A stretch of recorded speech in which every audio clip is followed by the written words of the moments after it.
오늘 우리에게 주시는 하나님의 말씀은 에베소서 2장 1절부터 10절까지 말씀입니다. 한 절씩 교독하겠습니다. 그는 허물과 죄로 죽었던 너희를 살리셨도다. 그때 너희는 그 가운데서 행하여 이 세상 풍요를 따르고 공중의 권세 잡은 자를 따랐으니 곧 지금 그 중에 아들의 앞에서 역사하는 너희라.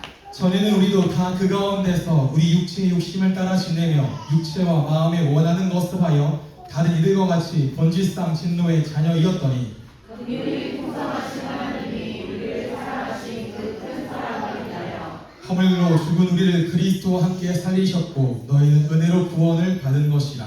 또 함께 일으키사 그리스도 예수 안에서 함께 앉히시니 이는 그리스도 예수 안에서 우리에게 자비하심으로써 그 은혜의 지극히 풍성함을 오늘 여러 세대에 나타내려 하심이라.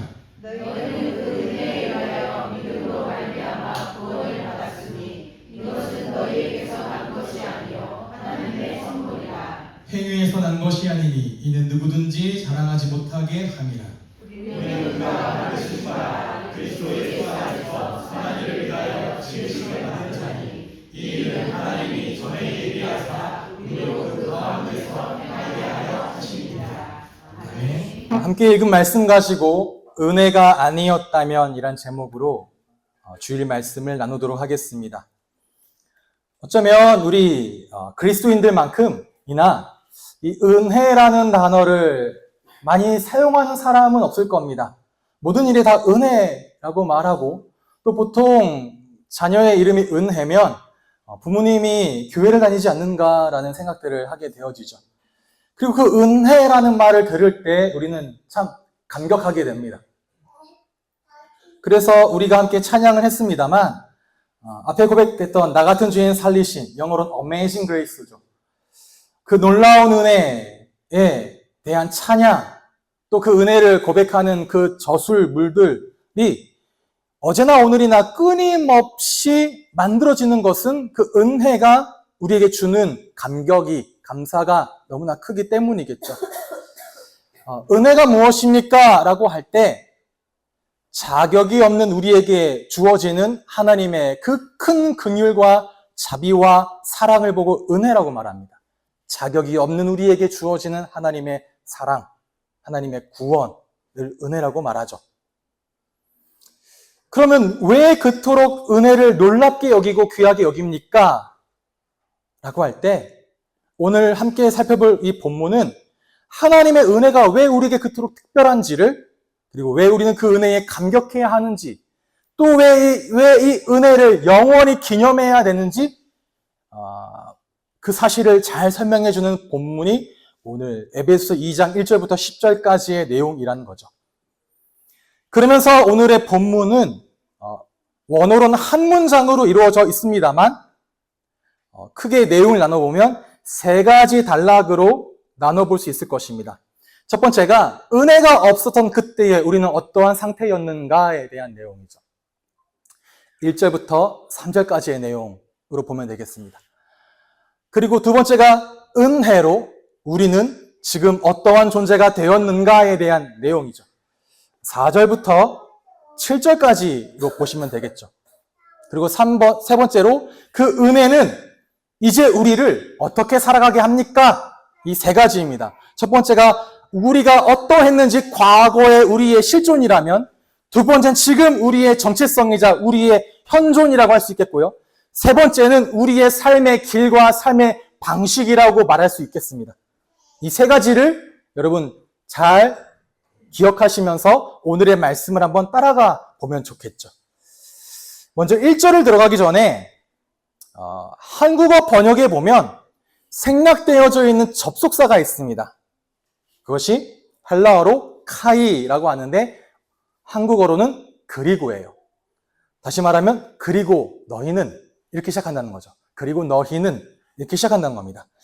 그리고라는 말은 앞에 있는 말과 이어지는 거잖아요. 즉 에베소서 2장의 내용은 에베소서 1장의 내용의 연장성산에서 이해를 해야 된다는 건데 우리가 잠시 기억해 봅시다. 어떤 내용을 나눴냐? 3절부터 14절까지 한 문장으로 해서 교회된 우리에게 주시는 하나님의 그 신령한 복, 그리스도 예수 안에서 우리가 받은 복이 무엇인가를 말씀드렸죠. 성부 하나님의 선택과 예수 그리스도의 속량과 성령 하나님의 보증하심에 대해 나누면서 그 구원의 사역을 뭐해라? 찬양할지어다, 찬양해라 여러분, 이렇게 말씀드렸습니다. 그리고 나서 15절부터 23절까지는 바울이 에베소 교회의 성도들을 위하여 기도하는데 그 기도가 무엇이냐? 하나님, 지혜와 계시의 영을 우리에게 허락하여 주셔서 그 성령을 힘입어 우리의 마음의 눈을 밝혀주세요. 그래서 하나님을 알게 하시고 하나님의 그 부르심의 소망을 알게 하시고 그 지극히 크신 권능이 무엇인지를 알게 하기를 원합니다. 네, 말했죠. 그리고 이제 이 본문에 들어오는 거예요. 연결 지어 보십시오. 하나님의 구원이 이러합니다라고 말했고요. 이 하나님의 구원을 너희가 알기를 원합니다라고 말했습니다. 그럼 이제 뭐를 말할까요? 자, 이 구원이 어떻게 이루어졌길래 너에게 복이냐? 이 구원이 어떻게 이루어졌길래 너에게 이 복을 알기를 원하느냐? 이 구원이 어떻게 이루어졌길래에 대한 내용이겠죠. 이 구원이 우리에게 어떻게 주어지게 되었습니까? 그리고 너희는. 이 구원이 어떻게 우리에게 주어졌습니까? 그리고 너희는. 그럼 구원의 핵심이 무엇인가요? 오늘 이 본문의 가장 핵심적인 단어를 하나 꼽으라면 그건 은혜입니다. 은혜. 구원이 어떻게 주어지게 됐습니까? 은혜요. 죄로 죽었던 우리를 하나님이 그 크신 은혜로 말미암아 그리스도와 함께 우리를 살리시고 우리를 구원하셨다라는 거죠. 이 은혜를 이해하기 위해서 바울이 가장 먼저 언급한 것이 무엇이냐면 우리가 그리스도를 만나기 전에 얼마나 처참한 상태에 있었는지, 비참한 모습 가운데 있었는지를 바울은 말합니다. 다 함께 1절 읽어보겠습니다. 시작.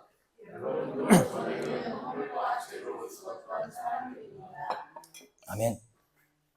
1절의 한 문장으로 우리가 누구였는지, 그리고 우리가 어떤 상태였는지에 대해서 아주 정확하게 언급을 하고 있습니다. 우리가 말씀 전에 읽은 개역개정에 보면 그는 허물과 죄로 죽었던 너희를 살리셨도다라고 되어 있는데 이 해석은 이 에베소 2장 1절부터 10절까지 전체적인 맥락에서 이해하기 쉽게 해놓은 번역이고요. 어쩌면 원어에 가까운 번역은 이 세 번역이 더 가깝다고 볼 수 있을 것입니다. 왜냐하면 1절에는 그라는 주어와 살리셨도다라는 동사가 들어가 있지는 않아요. 다만 이해하기 쉽게 하기 위해서 개역개정엔 그는 허물과 죄로 죽었던 너희를 살리셨도다라고 이렇게 번역을 해놨죠. 틀린 번역이냐? 그런 말은 아니고요. 다만 이해를 돕기 위해 해놨다라는 거죠. 그래서 원어로 1절을 제가 나름대로 사역을 해본다면, 개인적으로 번역을 해본다면, 그리고 너희의 허물과 죄 가운데 죽어있던 너희의 허물과 너희의 죄로 죽어 있었던 너희를 시작을 합니다. 이렇게. 성경은 우리들에 대해서 분명하게 진단하고 선언을 내립니다. 그것이 무엇이냐? 너희가 어쩌면 육체적인 질병으로 빗대어 말하자면 너희가 좀 많이 병들어 있었어. 그래서 입원하기도 하고 퇴원하기도 하고 좀 병세가 좀 심해지면 오래 입원했다가 퇴원했다가 일상생활을 살다가 그랬었어 라고 말하는 것도 아니고요. 또는 너희 하마터면 죽을 뻔했어. 겨우 살았네 라고 말하는 것도 아닙니다. 우리가 어떤 상태냐? 너희 죽어 있었어. 너희 죽어 있었어 라는 거죠. 이 죽어 있었다라는 말은 우리 스스로는 반응할 수도 없고 우리 스스로는 살아날 수 없는 완전한 무능의 상태를 말합니다. 어떠한 무능이냐? 이후에 말씀드릴게요. 우리가 생각할 때 왜 사람들의 마음이 하나님께로 움직이지 않습니까? 영적으로 죽어 있기 때문에 그렇습니다. 영적으로 병들어 있거나 영적으로 죽을 뻔했던 것이 아니라 영적으로 죽어 있었기 때문에 반응할 수 없는 그러한 상태에 너희가 놓여져 있었다라는 거죠. 그리고 바울은 단지 죽어 있는 이유가 너희가 죄를 지었기 때문이라고만 말하지 않습니다. 정확하게 말하면 뭐라고요? 허물과 죄 가운데 죽어 있었다는 거죠. 여기서 말하는 죄란 하마르티아인데 하마르티아란 빗나가다라는 거예요. 하나님이 없이 하나님께로부터 빗나가서 하나님이 없이 살아가는 그 근본적인 상태를 보고 성경은 죄라 말합니다. 그리고 허물은 파랍토마라고 하는데 하나님 창조주가 정해놓은 선이 있는데 그 선을 넘나드는 거죠. 어떤 위반 행위라고 범법 행위라고도 번역을 하는데 그런 하나님이 없는 근본적인 상태와 하나님이 정해놓은 선을 넘나드는 구체적인 범죄 행위 그 가운데 너희가 죽어 있었다라는 겁니다. 그런데 이 가운데라는 말이 오늘 본문에 너무나 중요해요. 가운데. 어디 가운데 있었다? 죄와 허물 가운데 있었다. 우리가 우리의 정체성을 설명할 때 중요한 것 중에 하나는 지금 내가 어디에 있느냐는 겁니다. 지금 내가 어디에 살고 있습니까? 지금 내가 어디에 거하고 있습니까? 지금 내 마음이 어디에 있습니까? 지금 내 생각이 어디에 있습니까? 그게 우리의 정체성이잖아요. 우리 6주에 한 번씩 나오는 우리 사랑하는 해군 일병 아직? 신봉경 일병은 비록 서울에 와 있고 교회 예배에 와 있지만 그의 정체성은 군인이에요. 군대에 가 있잖아요. 비록 민간인처럼 이렇게 사복도 입고 왔지만 군인입니다. 마음은 어디에 가 있냐? 군대에 가 있어요. 그렇지 않죠? 네. 그게 정체성이잖아요. 어디에 있습니까? 그 사람이 지금 있는 위치, 그 사람이 지금 있는 공간, 그 사람이 지금 있는 그 장소가 그 사람을 설명해 준다는 겁니다. 그런데 우리가 어디에 있었다고요? 허물과 죄 가운데 있었던 너희야. 허물과 죄 가운데 있었다. 허물과 죄라고 말한 그 공간 안에 있었고 그 공간에서 죽어 있었다라는 겁니다. 이 죽었다라는 말은 육체적인 숨이 끊어졌다는 말이 아니에요. 하나님과의 관계가 끊어져서 하나님의 생명이 우리에게서 끊어져 있다라는 거죠. 당장 여기 있는 나무의 이파리를 제가 떼어내면 바로 죽진 않습니다. 어쩌면 살아있는 것처럼 보여요. 파릇파릇 색이 안 빠져요. 그런데 떼어놓은 그 잎사귀를 또는 꺾어낸 그 가지를 땅에 올려놓고 하루가 지나고 일주일이 지나고 한 달이 지나면 점점점 바짝바짝 말라갑니다. 살아있으나 살아있는 것처럼 보이나 죽어가는 거죠. 마찬가지로 하나님께 생명이 끊어지면 가지가 나무에서 끊어지면 우리가 하나님께로 끊어지면 살아있는 것처럼 보이나 죽어가고 있다는 거죠. 무엇이 그렇게 했느냐? 죄와 허물이 우리를 하나님께로부터 끊어지게 했고 그 죄와 허물로 끊어진 상태가 죄와 허물 안에 있는 상태라는 겁니다. 그 가운데 거하고 있다라는 거죠. 자, 죄와 허물 가운데 죽어있는 우리가 어떻게 지내고 있느냐?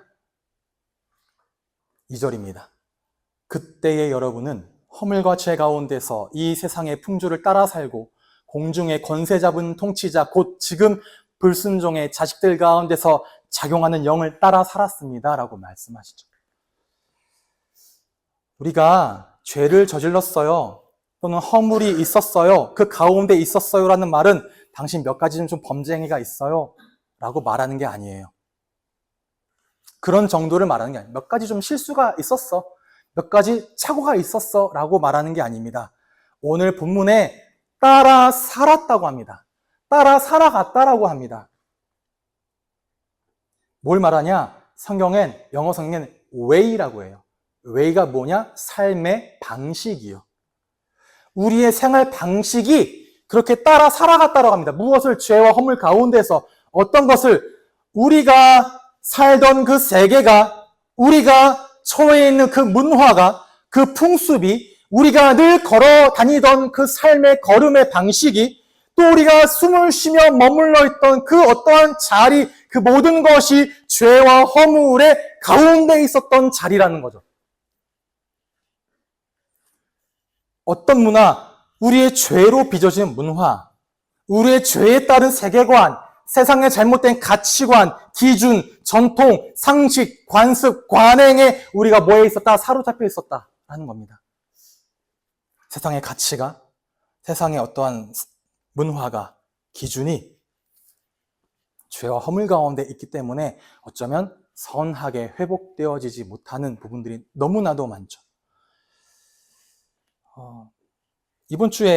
지난주에 봤던 그 유튜브 영상 중에 하나가 그 개그맨 이수지 씨가 이렇게 저거한 유치원 교사에 대한 부분들, 그걸 보며 유치원의 교사 선생님들은 웃으라고 만든 영상을 울면서 보고 있다라고 하죠. 물론 뭐 부모님들의 그런 부분들에 대해서 하고자 하는 건 아니지만 결국엔 내 아이를 잘 기르기 위해 당신이 희생해라는 거잖아요.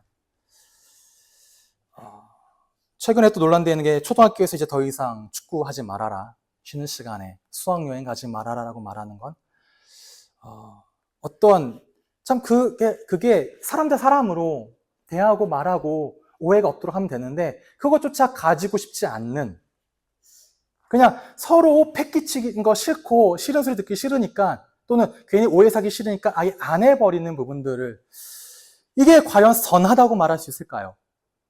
이게 과연 올바른 가치관이라 말할 수 있을까요? 세상의 풍조가 그러하다는 겁니다. 잘못된 죄에서 비롯되어진, 그리고 무엇이냐?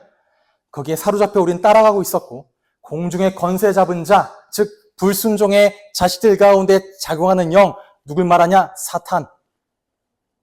그 사탄이 그 길을 따라가는 사람들을 거짓과 속임수로 미혹하여 하나님이 없는 그 자리, 그렇게 세상의 풍조를 따라가는 그 삶의 걸음이 마치 그것이 답인 것처럼, 그렇게 살아야 하는 것처럼, 그곳에 진리가 있는 것처럼 속여서 도리어 더 열심히 따라가도록 만들고 있다는 겁니다.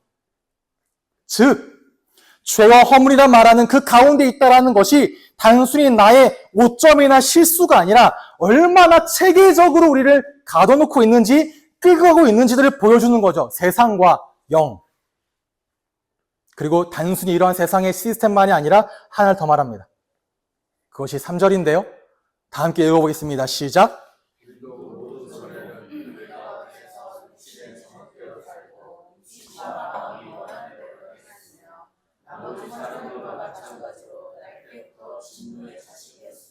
아멘. 자, 세상의 시스템이 그러해.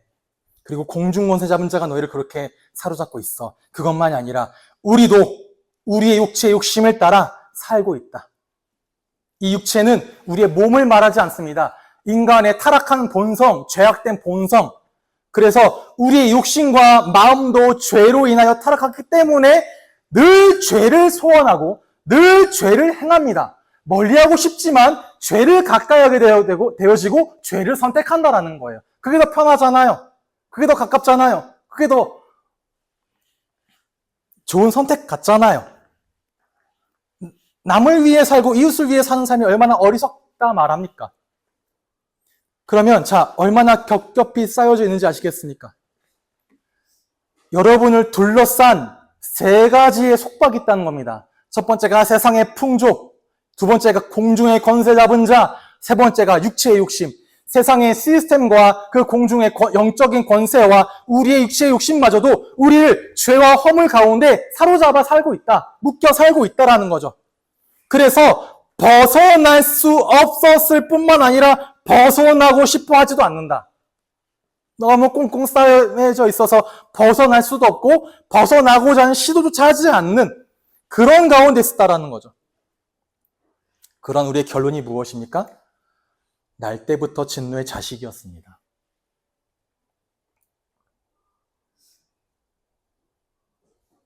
단순히 이 진노의 자식이라는 것에 그래, 저 하나님 없이 살아가는 그 몇몇 사람들, 또는 진짜 악하게 이 세상을 행하는 그 몇몇 사람들이 진노가 임할 거야 라고 여러분 말하지 마십시오.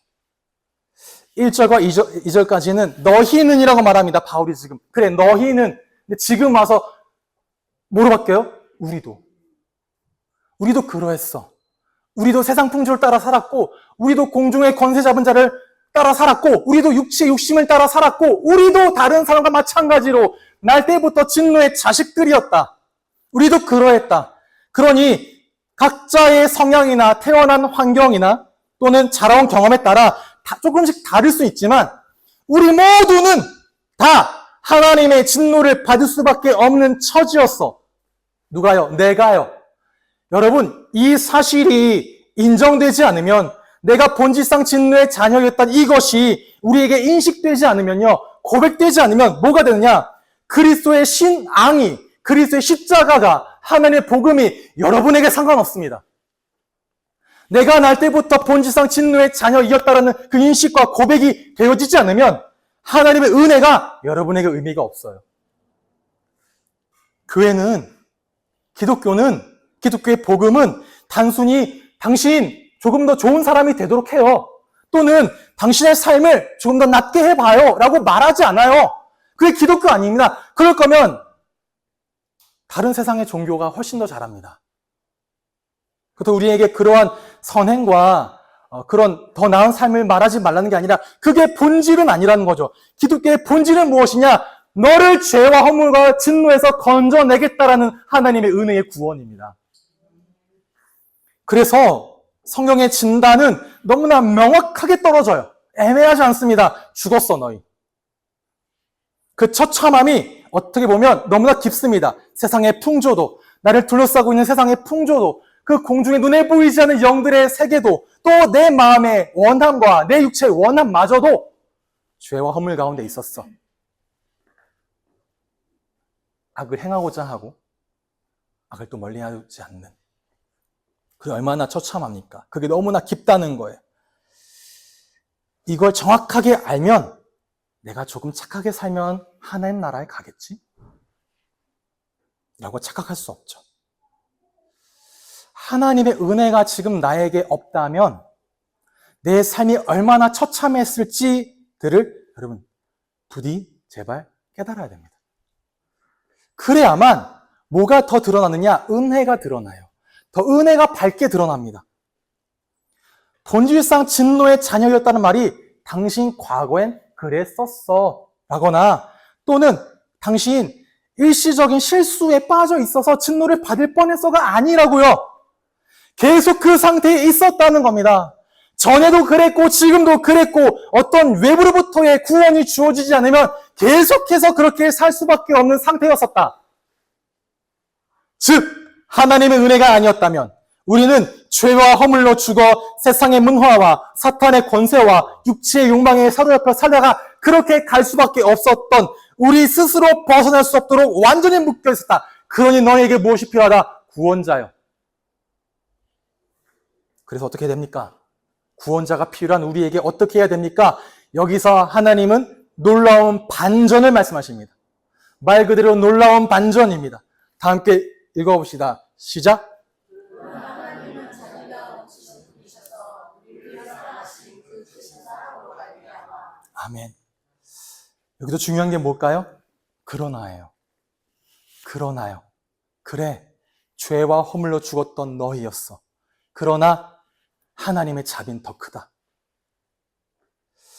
세상의 풍조와 공중의 권세 잡은 자와 육체의 욕심에 매여서 도저히 벗어날 수 없었던 너희였어. 우리였어. 그러나 그런 우리에게 하나님의 풍성한 긍휼이 주어졌다. 그런 우리에게 그러나 하나님의 놀라운 사랑이 주어졌다. 그게 복음이라는 거죠. 나의 상태는 저 처참하게 밑바닥에 있었으나 하나님의 긍휼과 사랑은 너무나 커서 그 하나님의 은혜가 그러나 우리에게 주어져 우리를 살리셨다. 이 구절을 두고 어떤 신학자들은 이렇게 표현합니다. 위대한 반전이라고요. 죄와 허물로 죽었던 우리에게 임한 반전, 하나님의 사랑, 하나님의 은혜, 하나님의 긍휼, 하나님의 자비, 위대한 반전이자 위대한 접속사, 그러나 라고 말한다는 거죠. 그 긍휼과 자비와 사랑을 우리에게 베푸셔서 우리의 본질을 바꾸시고 우리를 구원하셨다라는 거죠. 그 누구의 도움으로도 회복할 수 없었던, 스스로는 말할 것도 없고요, 그런 절망스러운 상태에 있던 우리에게 어떤 은혜가 주어졌느냐? 그게 5절부터입니다. 범죄로 죽은 우리를 그리스도와 함께 살려주셨습니다.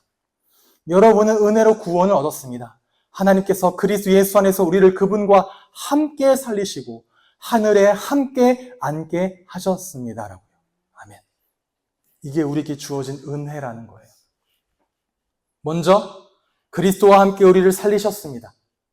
함께 살리셨다라고 할 때는 그 앞에 놓여진 것이 무엇이냐? 함께 죽었다는 겁니다. 함께 죽어야 함께 살리죠. 본질상 진노의 자녀이었던 우리의 죄 값을 위해서 예수 그리스도께서 십자가에 함께 죽으심으로 우리의 죄에 대한 값을 완전히 지불하시고 그렇게 죽은 우리를 그 자리에 두지 않고 함께 살리셨다라는, 함께 죽었고 함께 살리셨다. 개역개정엔 함께 일으키셨다라고 되어 있죠. 부활, 십자가와 부활. 하나님이 우리만 살린 것도 아니고요, 그리스도만 살린 것도 아니라 함께 그리스도의 죽음에 함께 죽고 그 순간 우리의 죄값이 지불되어지고 그리스도와 함께 우리가 살아났다라는 거죠. 어떻게 표현하냐면 여기는 전구를 떼면 불이 꺼집니다. 그런데 전구를 소켓에 끼우는 순간 전력이 들어와 불은 밝게 비춰지는 것처럼, 또는 여기에 어떤 장갑이 있다고 합시다. 장갑은 장갑 나름대로 움직이지 못합니다. 죽어 있잖아요. 무생물이잖아요. 근데 그 장갑 안에 살아있는 사람의 손이 들어가는 순간 장갑은 힘을 얻습니다. 움직입니다. 보호도 하고요. 어떤 것을 잡아 꺼내기도 합니다. 그처럼 우리가 그리스도와 함께 살아났고 그리스도 예수 안에서 하나님의 생명을 공급받게 되었다, 살아났다라고 말하죠. 그런 우리를 이제 그리스도와 함께 하늘에 앉히십니다. 우리를 살리신 하나님이 그리스도와 함께 우리를 하늘에 앉히십니다. 예수님이 어디에 계시냐고요? 예수님은 지금 하나님 보좌 우편에 앉아 계십니다. 그 보좌 우편이란 하나님의 모든 능력과 하나님의 모든 권세를 가지고 이 땅을 통치하도록 부름받은 예수님, 지금도 만물을 다스리시는 그 옆자리가 누구의 자리요? 내 자리라는 거죠. 우리와 함께 살리셨고 우리와 함께 일으키셨고 우리와 함께 앉히셨습니다. 이 세 가지 동사가 단순히 옛날의 과거만 말하지 않아요. 이런 일이 있었어, 또는 먼 미래에 이렇게 될 거야, 지금은 살아났지만 앞으로 앉히실 거야 라고 말하는 것이 아니에요. 무엇이냐? 이미 이루어진 완료를 말합니다. 이미 우리가 살아났고 이미 우리가 함께 일으켜졌고 이미 우리가 함께 앉아있다는 겁니다.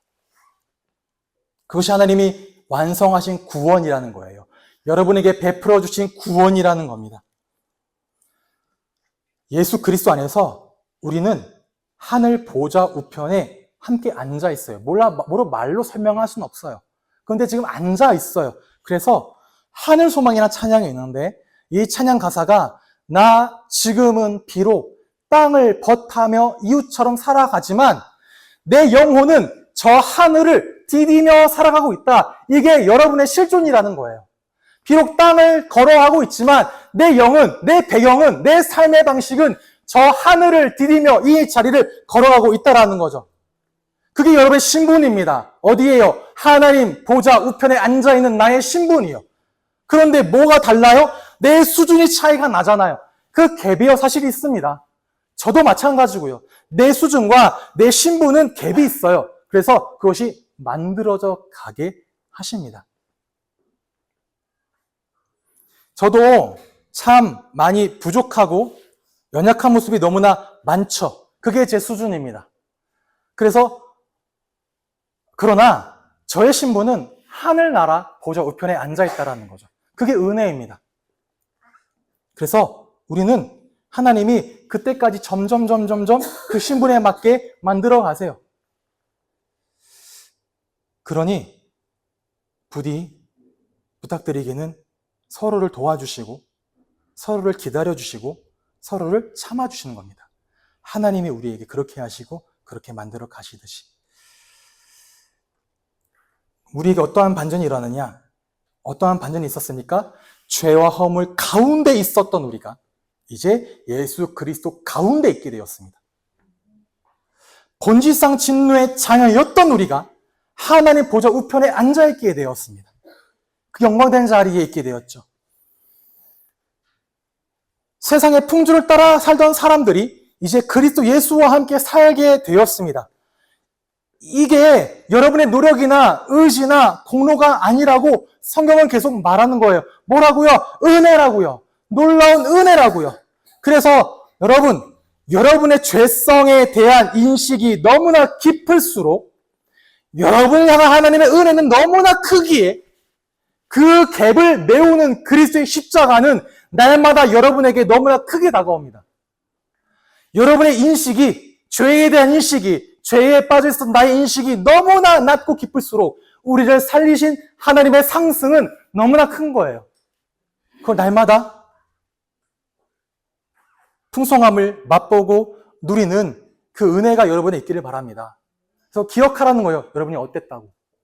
또 기억하라고 합니다. 어떻게 살리고 세우셨는지, 지금 우리가 어느 위치에 가 있는지, 그 갭이 뭡니까? 은혜라는 거죠. 그런 은혜가 있기를 주님의 이름으로 축복합니다. 왜 이런 은혜를 주시냐? 함께 읽어보겠습니다. 시작.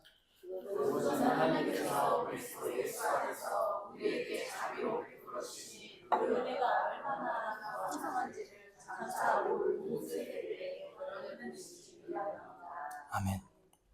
자, 어떻게 살아가야 됩니까? 7절 이렇게 말씀하시고요. 8절과 9절에 뭐라 말씀하시냐? 여러분이 믿음을 통하여 은혜로 구원을 얻었습니다. 이것은 여러분에게서 난 것이 아니요 하나님의 선물입니다. 행위에서 난 것이 아닙니다. 그러므로 아무도 자랑할 수 없습니다라고 말씀하시죠. 다른 것을 자랑할 게 없습니다. 어떻게 살아야 될까요? 다른 걸 자랑할 게 없습니다. 우리는 오직 예수 그리스도의 십자가 외에는 자랑할 게 없습니다. 그러니 하나님의 은혜 앞에서 자랑할 것이 없습니다. 또는 예수 그리스도를 믿지 않는 사람들을 바라보며 우월감에 빠질 것도 없습니다. 또는 교회 안에 다른 지체들을 보면서 비교할 것도 없고 경쟁할 것도 없습니다. 왜냐? 여러분의 행위로 교회에 소속된 게 아니기 때문에 그래요. 여러분의 행위로 구원받는 게 아니기 때문에 그렇습니다. 그리스도의 부활과 그리스도의 십자가로 구원이 완성되었다는 거죠. 그래서 여러분의 믿음도 은혜입니다. 여러분의 인격도 은혜입니다. 여러분의 성품도 은혜요, 경건함도 은혜요, 섬김도 은혜라는 거죠. 바울이 이렇게 고백하는 겁니다. 그러나 내가 나 된 것은 하나님의 은혜로 된 것이니 내게 해주신 은혜가 헛되지 않습니다. 내가 다른 모든 사도보다 수고하였습니다만 내가 한 것이 아니라 오직 나와 함께 하신 하나님의 은혜입니다라고 고백하는 거죠. 이 은혜를 자랑하고 은혜를 고백하시기를 바랍니다. 왜냐? 하나님은 그 은혜를 모든 세대에게 전하실 거예요. 그게 구원의 목적입니다. 하나님의 은혜를 드러내시고 나타내셔서 하나님이 영광받게 하실 것입니다. 하나님이 우리에게 주신 그 은혜는 모든 사람에게 주어져야 될 은혜이고요. 예수 그리스도의 십자가와 부활의 복음은 오늘 우리에게만 필요한 것이 아니라 모든 세대와 모든 나라에게 적용돼야 될 답이 바로 복음입니다.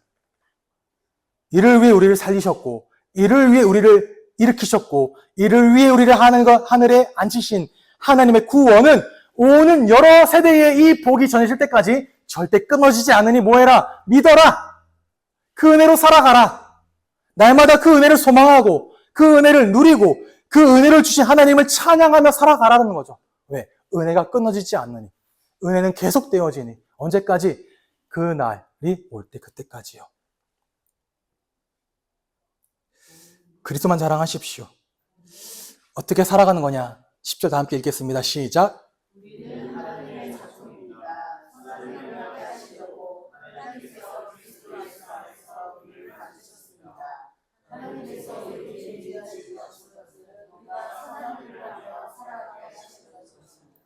아멘. 선하게 살아가세요. 이 말이 단순히 착한 일을 행하라라는 정도가 아닙니다. 선한 일은 무엇이냐? 하나님의 선하심을 자랑하며 사는 거예요.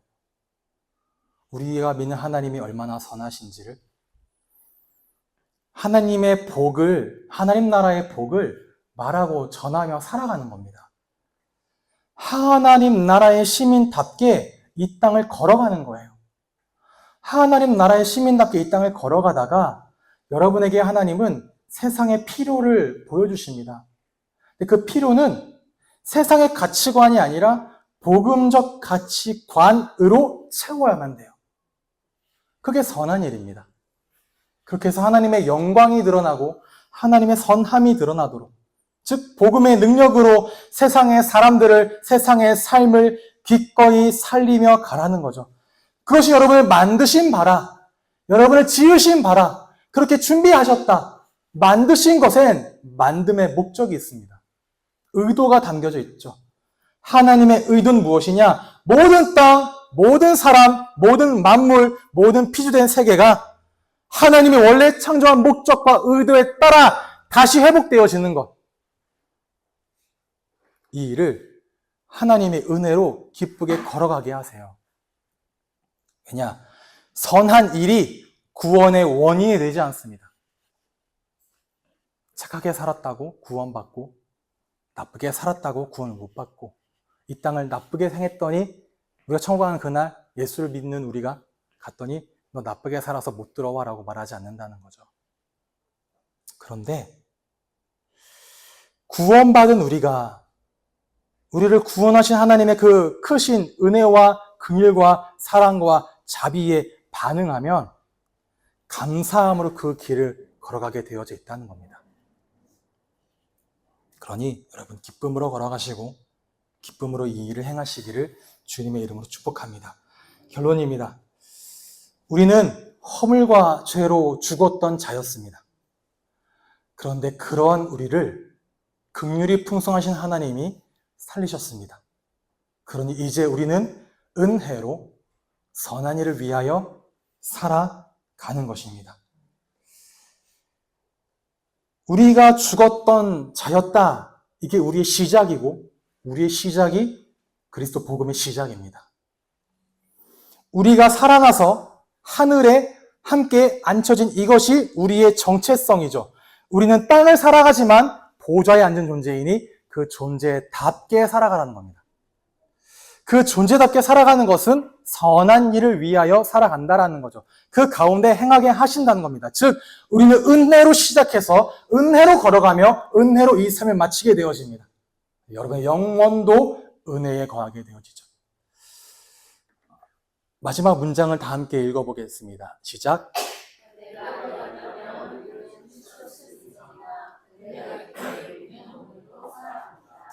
아멘.